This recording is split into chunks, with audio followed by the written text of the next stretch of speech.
Jeremias capítulo 15.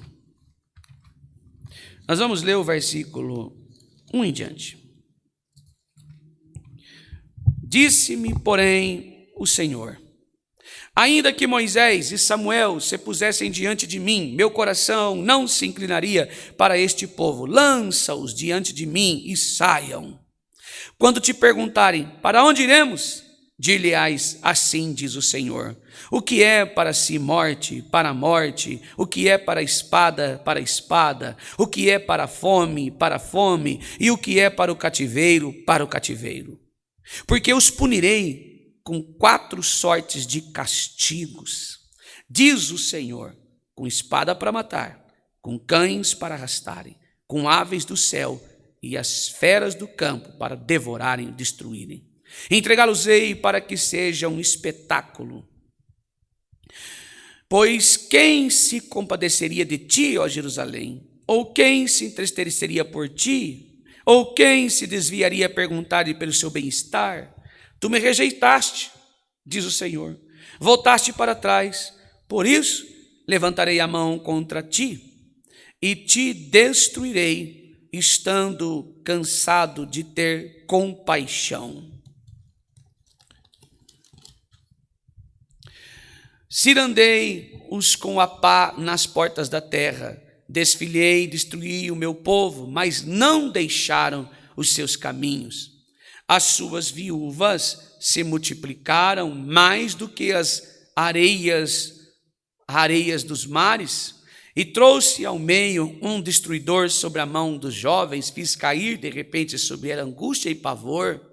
Aquela que tinha 7 filhos desmaiou como espiar a alma, pôs-se o sol quando ainda era dia, e ela ficou envergonhada e confundida, e os que ficaram dela eu os entregarei à espada, e diante dos seus inimigos, diz o Senhor.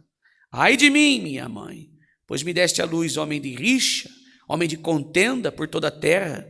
Nunca lhes emprestei com usura, nem eles me emprestaram a mim com usura. Todavia, cada um deles me amaldiçoa.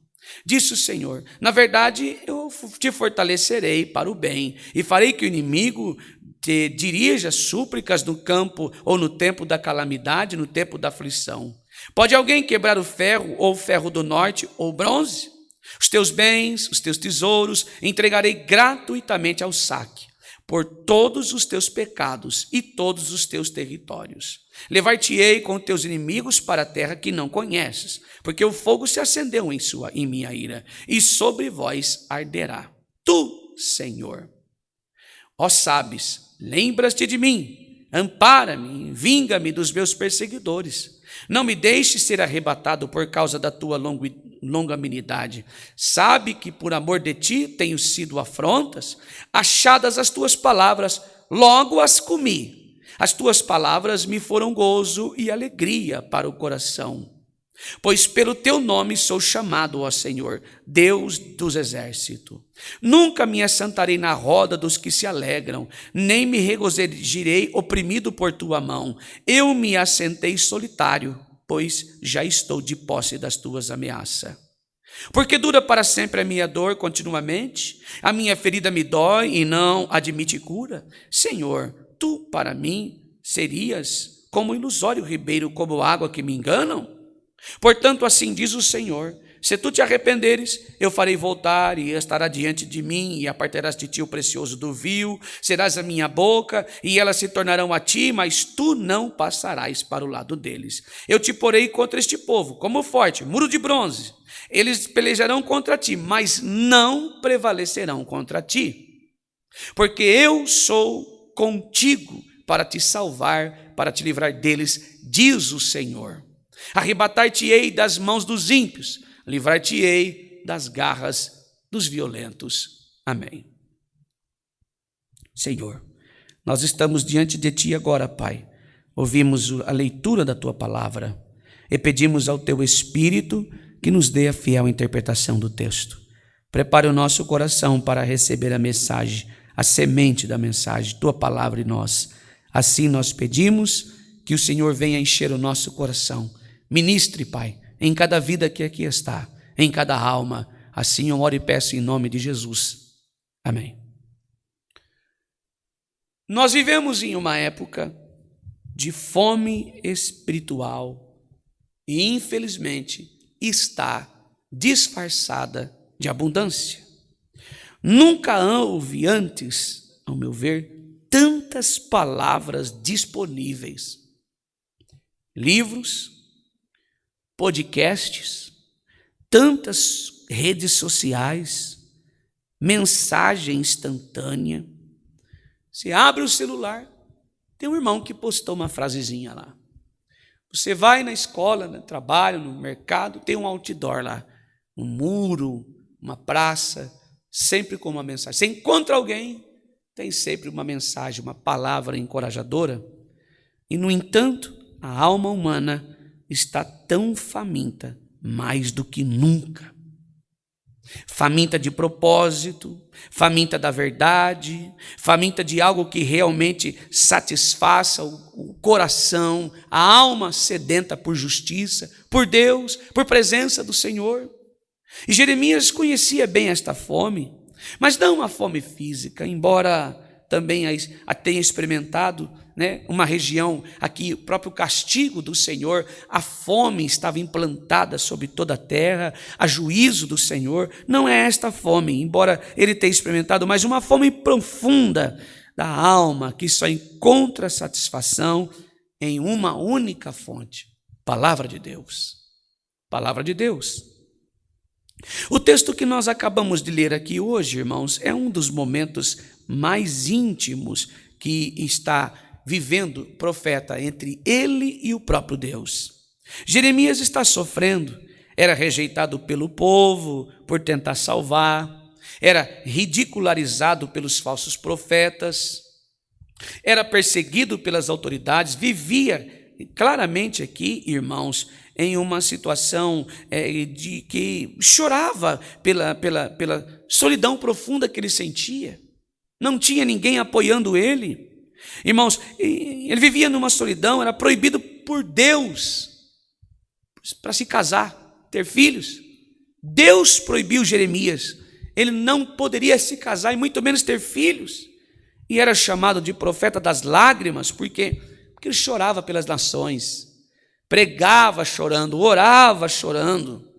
E por que ele chorava? Porque além dele pregar pelas nações e chorar, o povo se recusava a ouvir a ministração. O povo não queria ouvir. E ele sabia o que estava por vir. Então ele orava e chorava e pregava e chorava pelo pecado do povo. E no meio de todo esse sentimento, desse sofrimento, dessa rejeição, dessa solidão, ele fez uma declaração aqui extraordinária. Ele estava achando que as suas palavras não estavam sendo ouvidas. Então ele declara, ele abre o coração e diz a seguinte frase, vejamos: achando-se as tuas palavras, logo as comi, e a tua palavra foi para mim o gozo e a alegria do meu coração.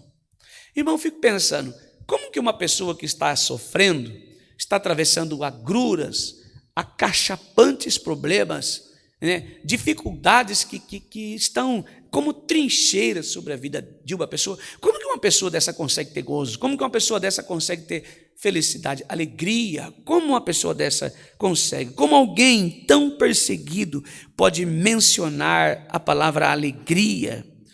A resposta é muito simples e clara e objetiva. A resposta desta pergunta que nós fazemos a Jeremias é na palavra. Ele encontra alegria, gozo, paz, regozijo justamente na palavra de Deus.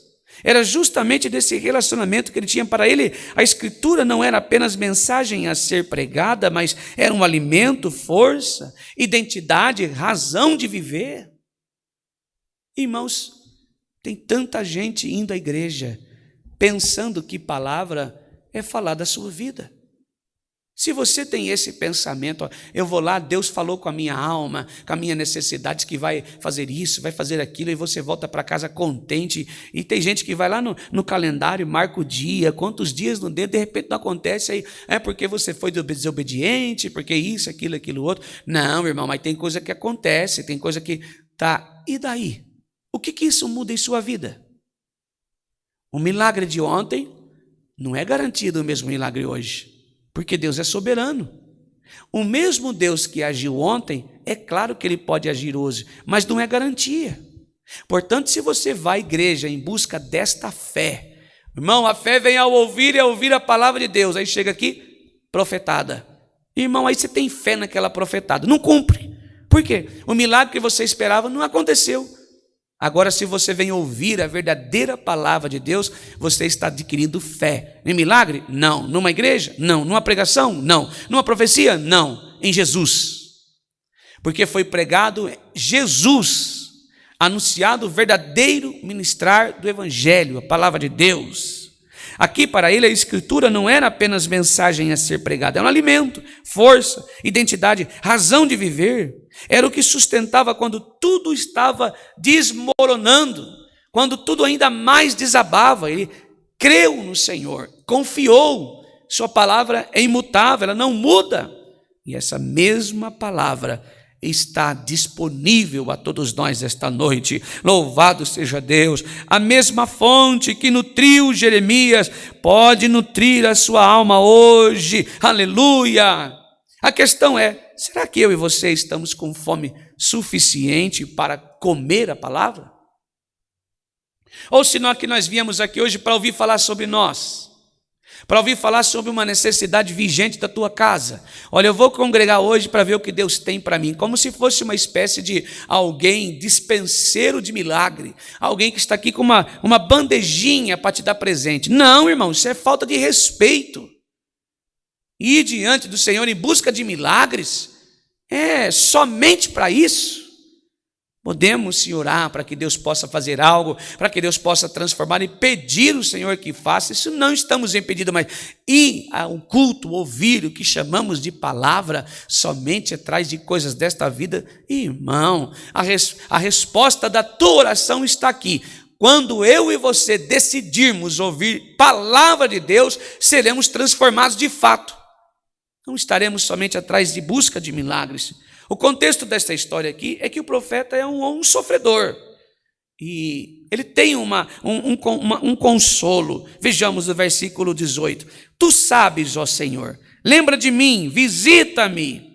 Por amor de ti sofri afronta, achando-se as tuas palavras, logo as comi.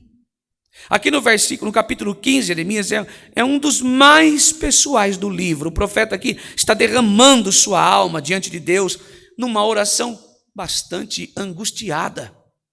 É alguém que está prostrando aos pés do Senhor. E nos versículos anteriores aqui que nós acabamos de ler, ao nosso texto aqui, ele clama: lembra-te de mim, visita-me e vinga-me dos que me perseguem. Ele era um homem que estava vivendo no limite. Às vezes nós somos assim.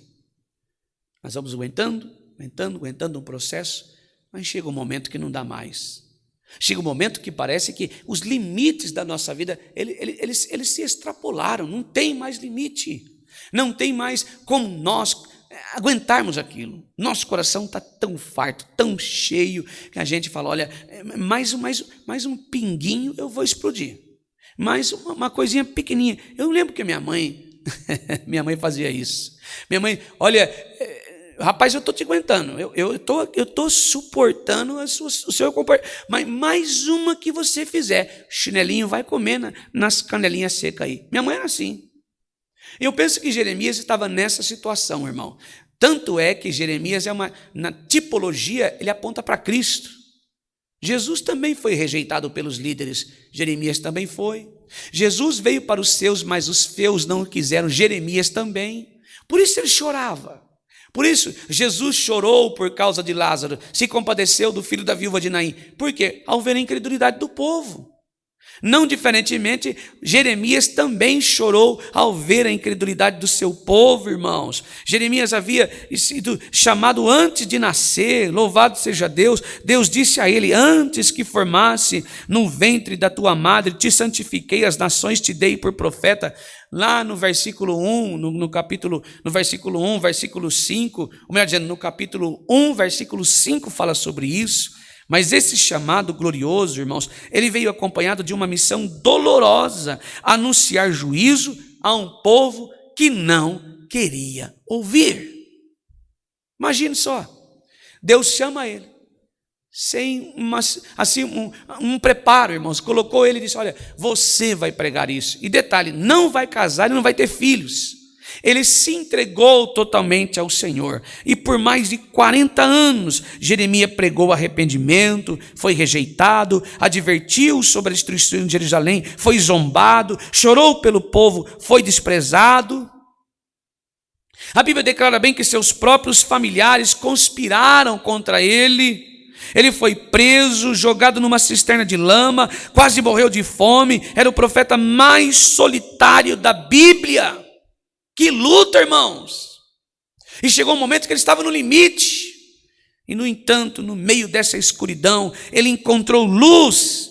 No versículo 16, a oração agora ela muda de tom. Jeremias lembra do momento em que encontrou a palavra de Deus e de como esta descoberta transformou sua vida. E ele diz: achando-se as tuas palavras, logo as comi. Ele não apenas leu, ele não apenas meditou, ele não estudou, mas comeu, ingeriu, ele digeriu, ele fez da palavra para parte de si, e o resultado foi gozo, alegria no coração, mesmo em meio ao sofrimento intenso. Uma coisa é nós lermos, outra coisa é nós digerirmos, degustarmos, saborearmos. A palavra é doce como mel, louvado seja Deus. A palavra de Deus não elimina o sofrimento. Tem gente que agora eu vou ler a Bíblia, agora eu vou ver, vai eliminar. Irmãos, entenda bem isso, a palavra de Deus não elimina o sofrimento, mas ela sustenta no meio deles. E a palavra de Deus é ela que nos alimenta, é ela que nos traz fé, é ela que nos deixa robusto. E Jeremias continuou sendo perseguido, rejeitado, solitário, mas tinha algo, irmãos, que seus perseguidores não tinham, uma fonte de alegria que ninguém podia roubar. Louvado seja Deus! A palavra de Deus no seu, no meu, no nosso coração, ninguém pode tirar, irmãos. Se somos selados pela palavra de Deus, nós temos resposta para tudo. Assim como o próprio Cristo na tentação em Mateus 4.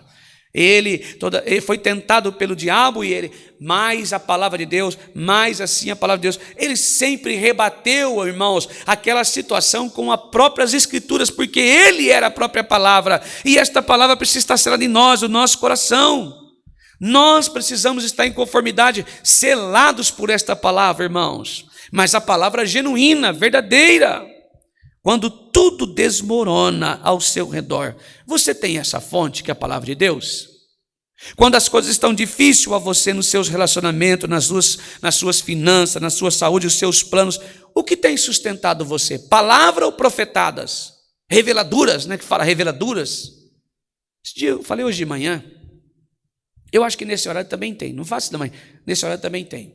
Nessa mesma plataforma, você vê pessoas ali, mulheres, homens, intitulados pastores, que você nem conhece. Aí tem 5, 10, 15, 20 mil pessoas lá, e falando numas palavras que ninguém entende, uma linguagem que ninguém entende, e só profetada. Pega um texto, uma frasezinha pequena, o machado flutuou, eu vou fazer flutuar na tua vida, eu vou fazer aparecer do nada na tua vida, eu vou fazer você colher em terra que você não plantou. Irmão, isso para mim soa como injusto. Colher em terra que você não plantou. Isso não é injusto isso, irmão? Não soa injusto um Deus de injustiça? Ele é um Deus de justiça, não de injustiça. Nós não estamos em tempo de colheita, nós estamos em tempo de plantar, irmãos, porque quem plantou no nosso coração a palavra foi o Espírito Santo de Deus, e nós vivemos, e quem colhe é o próprio Deus, os frutos que são gerados em nós pelo Espírito Santo de Deus. Nós não temos condições de plantar nada, irmãos. E se plantarmos, nós não colheremos, porque a nossa melhor justiça é um trapo de imundície. Nesta terra, nós precisamos plantar agora carnalmente, sim, através do nosso esforço, mas recebemos com a graça de Deus. Se Deus não edificar a casa, em vão trabalha, não guardar a casa, em vão trabalha o sentinela. Não adianta nada nós tentarmos fazer algo, irmãos, se Deus não estiver no negócio, não haverá prosperidade. Não, eu vou fazer flutuar o machado, eu vou colocar... Você quer ver uma frase, um bordão, que crente até pregam isso, pasme, pregam isso. Eu vou tirar o papel que está de baixo e vou pôr por cima. Irmão, isso é um Deus trapaceiro, um Deus mentiroso, um Deus... Eu não consigo entender isso, irmão. Tirar papel de baixo e pôr por cima, isso não é justiça, irmão. Deus tem poder para fazer, mas Ele não vai trapacear. Essa história de tirar papel que está de baixo e pôr por cima soa muito estranho, um Deus trapaceiro. Não, Ele é um Deus de justiça, é um Deus piedoso, bondoso, caridoso, mas não é um Deus de injustiça. Ele tem poder para resolver, claro que tem, nos dá entendimento, coisas que estão travadas lá na justiça, Deus toca no coração do homem e ele vai trabalhando e de repente chegou a nossa vez. E até ele trabalhando, esse tempo que leva, a graça de Deus está agindo. Se nós falarmos isso, Deus vai tirar o papel de baixo e pôr por cima, Deus está ensinando nós a ser imediatista, querer para agora. É justamente nesta ideia que o povo de Deus pereceu no deserto, pecaram, pressa. Não, irmãos, o tempo é o tempo de Deus, o tempo da espera que Deus prepara para nós é o tempo que Ele precisa para trabalhar em nós. Olha, tem um documento lá na justiça, lá, um papel lá, está demorando um tempo para se resolver, está lá, eu crente, creio que Deus permitiu aquele tempo, e nesse tempo Ele está me ensinando, até que esse papel seja liberado, esse documento seja liberado, nesse tempo que está levando, Deus está me ensinando a ter paciência, a agir com mansidão, com sabedoria, com humildade, está me ensinando a ter temperança, domínio próprio, louvado seja Deus. Entendamos isso, irmãos. Mansidão, temperança, o Espírito Santo são frutos do Espírito que Deus está colhendo. Estamos sendo exortados. Então temos que tomar muito cuidado com esta fala. Deus vai pegar o papel que está por baixo e pôr por cima. Isso mostra ansiedade, desespero, barganha. Não, irmãos, trapaceiro, não. Nosso Deus é um Deus de justiça. Portanto, se você tem buscado nestas fontes, fuja disso. A resposta, se a sua resposta, onde você tem buscado, em que fontes, não inclui a palavra de Deus, bom, você está construindo sobre areia. As circunstâncias mudam, as pessoas falham, os recursos acabam, mas a palavra de Deus permanece para sempre. Se você toma posse da palavra genuína, a verdadeira mensagem do Evangelho, você vai aprender a esperar, você vai aprender e vai ter fruto do Espírito, porque é o resultado da transformação da obra de Cristo em você. Você vai ter frutos do Espírito, temperança, mansidão, paz, regozijo, alegria, frutos do Espírito, irmão. Mas se você não tem nada disso, veja bem que fonte você está bebendo, se isso é palavra. Jeremias aqui, irmãos, ele encontrou na Escritura o que não encontrou em lugar nenhum: gozo que sobrevive à dor. E esta mesma fonte está disponível a você e a mim. Já viu isso? Quantas pessoas que aqui estão, que são crentes fundamentados na palavra, e que se você perguntar, irmão, como que está a sua casa? Seja sincero, irmão André, não está fácil. Meu esposo está desempregado, a propósito ele está até enfermo. Irmão, é uma luta para nós pagar um aluguelzinho. Olha, irmão, a minha filha está passando por um momento de dificuldade, eu não estou podendo ajudá-la. Eu também, olha só, eu estou com a minha... Eu vou pregar, irmãos, de acordo com os nossos dias de hoje, bem igual aos dias de hoje. Olha para a minha perna está toda inchada, os meus pés inchados, irmão. Eu tenho feito de tudo, mas tem uma coisa que eu não deixo, irmão, é de adorar o meu Senhor. Louvado seja. Irmão, isso é maravilhoso ouvir, irmãos. Mas tem uma coisa, irmão André, que eu não abro mão, é de estar na presença de Deus, é de ser recebido na glória do Pai, é de tomar o cálice da salvação, é de examinar as Escrituras, viver o Deus que eu amo. Louvado seja Deus. Isso é gozo em meio à dor. Louvado seja Deus. Está fundamentada com raiz profunda, palavra de Deus. Mas quando você chega em alguém, olha, como você está? Ah, irmão, está uma luta, está uma prova, mas eu fui congregar domingo, Deus prometeu pela palavra que vai pegar meu inimigo, que vai fazer isso, que vai colocar o papel de baixo, vai pôr por cima. Ele prometeu, irmão, que ele vai entrar com poder, ele vai arrancar da minha vida aquele que me persegue, o adversário da minha alma. E o adversário sempre é sogra, é sogro, é pai, é mãe, é o patrão. Pasme, crente vivendo isso e pregando isso. Isso não é palavra, irmão. Isso é ira, é ódio, insultando as pessoas a odiar os outros. Aí chega na igreja, não consegue sentar perto do irmão, porque tem vergonha, ou tem ódio no coração, revolta, ressentimentos. O que nós temos guardado? Que fonte você está bebendo, irmã? Que fonte nós estamos bebendo, meu irmão? Louvado seja Deus, que fonte eu estou bebendo? Aqui Jeremias é bem claro, achando-se as tuas palavras, a busca que precede o banquete. Ele entendeu que aqui, achando, a primeira parte do versículo contém um verbo crucial, achar. Achando, no hebraico essa palavra indica descoberta, encontro. Alguém que descobriu algo maravilhoso, algo que estava oculto e foi revelado, algo que foi buscado e foi encontrado. Jeremias não tropeçou na palavra por acidente, ele buscou a palavra, ele encontrou com quem procura tesouro perdido, escondido, e quando ele encontrou, ele reconheceu o seu valor inestimável. Louvado seja Deus.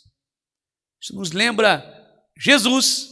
Jesus pregou: o reino do céu é semelhante a um tesouro escondido no campo, o qual o homem achou, escondeu, e pelo gozo dele vai, vende tudo quanto tem, compra aquele campo. Lá em Mateus vai dizer isso. A palavra de Deus é um tesouro, irmãos.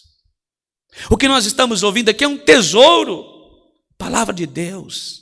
A palavra de Deus, ela trata com o homem miserável, pecador, sem força, sem esperança, sem fé, cheio de problemas, de pecados, problemas que restaram como consequência daquilo que ele causou. Ela vem admoestando, ensinando, advertindo, lâmpada para os pés, luz para o meu caminho, é a tua sã palavra. Louvado seja Deus. A palavra de Deus é um tesouro, ela está disponível, mas ela precisa ser buscada, está acessível, mas não se impõe a quem não quer. Se você deixar ela, vai ficar aí na tua casa 24 horas, o resto da sua vida assim, ó, lá na estante, de jeitinho aqui. Você vai lá, passa um paninho, limpa, aí você fica com vergonha, aí você dá uma abridinha, aí lê 2 versículos, aí quando você olha para a pessoa, está lá dormindo, debruçada em cima da palavra. Não faz sentido isso. Outros abrem nos Salmos 91, Salmos 23 e colocam desta maneira assim, ó, em cima da cama. Que sentido tem isso, irmão? Isso é misticismo, religiosidade. Isso é algo que Deus não se agrada. Aí os bichinhos, os mosquinhos, os insetos sentam, tudo suja. Que adianta, irmãos? Uma Bíblia aberta sem vontade de examinar, sem vontade de examinar as Escrituras, de ler a palavra. Deus nos chama a atenção para estudar, examinar, é ir a fundo, é entender, é orar e pedir ao Espírito Santo: abre os meus olhos, a minha mente, o meu coração, para entender sua palavra. Louvado seja Deus. O salmista aqui, irmãos, ele tinha a mesma postura pela busca. Veja só, lá no Salmo 119, 10, 11, ele diz assim: ó, com todo o meu coração te busquei, não me deixe desviar dos teus mandamentos, escondi a tua palavra no meu coração para não pecar contra ti. A busca aqui, irmãos, é claro que ela é intencional. E a guarda é deliberada. Eu guardei, eu quis, eu desejei e fiz. Não é uma leitura casual, mas uma devoção faminta.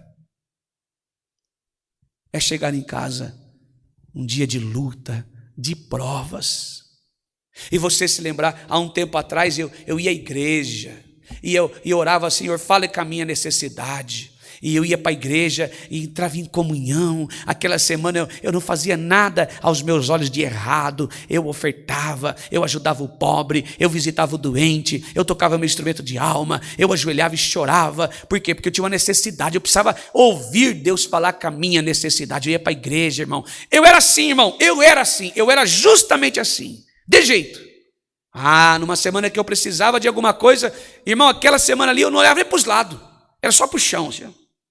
Aí eu ia para a igreja com intenção. Irmão, e eu confesso para os irmãos que muitas vezes eu ouvia de fato falar.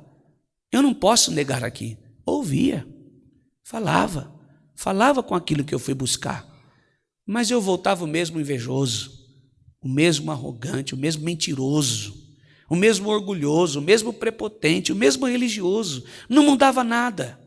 Porque eu não ia buscar por transformação, eu ia buscar por milagre, por coisas terrenas, por bênçãos. E falava, irmãos, falava. Irmão, por que isso acontece? A resposta é muito clara: fé. A fé, ela é capaz de mover montanhas, fé e milagre. Se nós olhamos, irmãos, se nós formos aí em lugares que não professam, entenda bem, que não professam nem a mesma fé que nós temos em Deus, deuses, você vai lá, tem muleta na parede, tem aparelho auditivo, tem cadeira de roda, tem aparelhos que trabalhavam com batimentos cardíacos. Aí você olha e fala assim: puxa vida, mas essas pessoas foram curadas? Foram. Fé, irmãos. Mas é uma fé em milagres, não é uma fé salvística, não é uma fé que provém da verdadeira mensagem do Evangelho. A fé faz isso, irmãos. A fé tem o poder para isso. Mas a pergunta é: o que mudou sua vida? Irmãos, tenha sempre um vazio no meu coração. Aquele problema se resolveria, mas no outro dia eu estava na mesma situação. Quando o problema vinha, eu era dependente dessas coisas. Profecias, revelações, adivinhações. A resposta é: e quando? A pergunta é: e quando não acontecia, irmão André? Irmão, desabava. Eu falava talvez o que você está falando hoje, que você falou hoje. Não vou mais à igreja, não vale a pena ser crente, não vou mais tocar meu instrumento. Por quê? A ideia é: quanto mais eu faço para Deus, mais Ele vai falar com a minha necessidade. Quanto mais eu trabalho na construção, mais Ele vai gostar de mim. Quanto mais eu oferto, mais eu faço algo, quando eu mais dou coleta, mais Deus vai abrir porta para mim. Mentira, isso não é bíblico, isso é barganha. Nós não servimos um Deus de barganha, nós servimos um Deus que salva, um Deus que cura, um Deus que liberta, um Deus que transforma, um Deus que edifica, um Deus que muda o homem de dentro para fora. A palavra de Deus não é apenas conselhos morais ou regras religiosas, é revelação do propósito eterno de Deus para a humanidade, e é nele que nós conhecemos quem somos. Irmãos, criados à imagem de Deus, caídos do pecado, conhecemos quem Deus é: santo, justo, misericordioso, soberano, e conhecemos qual o seu plano para salvar o homem por meio de Cristo, reconciliá-lo consigo e restaurar toda a criação. Se prega isso, prega a palavra. Se na mensagem que você ouve tem todos esses atributos, isso é palavra de Deus. Louvado seja o nome santo do Senhor. O salmista confessou: antes da minha aflição eu me desviava, mas agora, quando a tua palavra, às vezes eu preciso passar por aflição. Irmãos, louvado seja Deus para valorizar este tesouro. E você não é diferente. Às vezes você também precisa passar por aflição para valorizar este tesouro que nós temos acesso, é acessível a mim e a você. Abra a tua Bíblia, examine. A palavra precisa ser buscada antes de ser encontrada. Não é descoberta por quem não procura, não é valorizada por quem não tem fome. Jeremias achou porque buscou, e o mesmo princípio se aplica em nós. Louvado seja Deus. Tem muita gente dizendo por aí que não pode examinar a Escritura. Está errado. Você deve examinar assim como estudar. Não é procurar uma escola de teologia, também não. Se necessidade tiver, se você preferir fazer assim, que o faça. Isso é maravilhoso, irmãos. Isso é maravilhoso. É muito bom. Quando você vai à igreja, permaneça com a sua Bíblia aberta, confira o que está sendo pregado. Isso é maravilhoso, irmãos. Isso é bênção de Deus, é mandamento examinar as Escrituras, testifica da vida eterna, conta da pessoa de Cristo, fala do trajeto da salvação, de que Deus trabalhou a vida toda na palavra, na Bíblia inteira para salvar o homem e redimir ele de seus pecados, apontando para Cristo. Louvado seja Deus. Todas as festas judaicas, todo aquele comportamento judaico estava apontando para algo que viria ainda maior, apontando para Cristo. E quando você descobre isso, quando os teus olhos são abertos, quando os comichões dos ouvidos são arrancados, nós temos prazer em examinar a Escritura. E um capítulo leva nós ao outro, irmãos. É um desejo maravilhoso, incansável. Nós bebemos desta fonte, e quanto mais nós bebemos, mais vontade nós temos de beber ainda mais. Você está buscando por ela ou apenas esperando? A resposta é sua. Muitos cristãos esperam que a palavra venha até eles no culto de domingo, na pregação do ancião, do cooperador, do presbítero, do pastor, no devocional, enviado pelo WhatsApp, aí no grupo da tua igreja. Mas Jeremias não esperou, ele buscou, ele procurou, ele cavou até encontrar o tesouro. E será que nós temos aberto a palavra, a Bíblia, por conta própria? Tem meditado nas Escrituras, além do que houve nos cultos? A palavra está disponível a todos nós. Será que nós comemos aqui é degustar, é abrir o coração e repetir para os demais? Quando você come uma comida saborosa, você não sai falando para todo mundo. Você não pode encontrar as pessoas que você já parou. Hoje de manhã Deus mandou uma palavra assim, assim, assim. Pensa numa palavra maravilhosa. A gente pega a pregação de um outro pastor, de um outro presbítero, de um cooperador ancião, de um evangelista, a gente começa a pregar da mesma maneira que ele pregou. Isso não é imitação, é prazer, é alegria, é querer passar para os demais. Eu quero encorajar os irmãos que aqui estão a fazer isso, examinar a Escritura e lembrar de alguém que você gosta, que prega uma palavra cristocêntrica, profetada não, cristocêntrica. E tenta, Paulo disse assim, sede meus imitadores, assim como eu sou de Cristo. Naturalmente, quando imitamos a Paulo, estamos imitando a Jesus. E nós precisamos pegar preceitos bons de outros irmãos e trazer para o nosso convívio como exemplo, irmãos. Eu sei que eu não sou exemplo para ninguém, nós não devemos ser exemplo, mas o que está em nós, que brilha, que dá testemunho de quem Ele é, que é o próprio Cristo, e pessoas olham e dizem, eu vou fazer justamente como aquele irmão, vou continuar lendo a Escritura, examinando. Eu gostei da maneira que ele examina as Escrituras, eu vou examinar, eu vou encontrar o Senhor Jesus da maneira que ele encontrou. Nós precisamos ser, não hoje influenciados a negação do Evangelho, mas chamados à conversão genuína através da graça de Deus. Palavra que vem do trono da graça é as Escrituras sagradas, não é o que sai da minha boca. Você não pode ser dependente de mim. Mas você tem que examinar a Escritura e buscar comer a palavra de Deus. Essa ingestão, ela transforma o homem de dentro para fora. É um alimento que faz bem, é saudável. Alimento que você come, ingere, faz bem. E você tem prazer, vai contar, olha, eu comi isso, isso, isso, me fez muito bem. Experimenta para você ver. Assim é a palavra de Deus. Assim Jeremias encontrou uma maneira de pregar, já que o povo não estava vendo a pregação dele. Eu encontrei a palavra de Deus e as comi. Ou seja, será que nós fazemos isso? Comer deste pão, palavra de Deus, o Cristo, beber deste sangue, o sangue de Jesus, simbolizado pelo vinho vertido na cruz do Calvário. Comer e beber. Se nós não comermos deste pão e não bebemos deste cálice, não temos salvação. Não tem mudança, não tem transformação. Talvez seja por isso que você está vivendo estes anos todos nessa situação que você está vivendo. Longe do Senhor, dentro de uma igreja. Sem a presença de Deus, dentro de uma instituição. Sem o Evangelho, dentro de uma igreja, de uma placa, de uma denominação. Sem transformação, cheio de pecado, crendo que você só tem erros e falha. Porque não tem palavra, não tem Evangelho. Mas quando você come, digere a palavra de Deus, você surga a palavra do Senhor, você vai entender assim como eu entendi. Homem miserável e pecador que sou. Tudo que faço não provém de mim, provém da graça de Deus. Esta é a mensagem e o convite do Espírito Santo. Me permita orar pela sua vida. Eu gostaria de orar pela sua vida agora. Você que não tem forças para examinar a Escritura, você que está vivendo um momento de religião, só vivendo dentro de uma igreja, dependente de palavras de homens, eu quero orar pela sua vida para que Jesus converta o seu coração, para que Ele venha trabalhar, para que você venha comer a palavra, a Escritura, digerir, surgar, beber o cálice da salvação, entender, examinar as Escrituras e amar o Senhor acima de todas as coisas. Quando você vai à igreja somente para ouvir falar sobre você, você não ama a Deus sobre as coisas, você ama as coisas sobre Deus. Devemos amar a Deus sobre todas as coisas e assim amamos sua palavra. Eu vou orar pela sua vida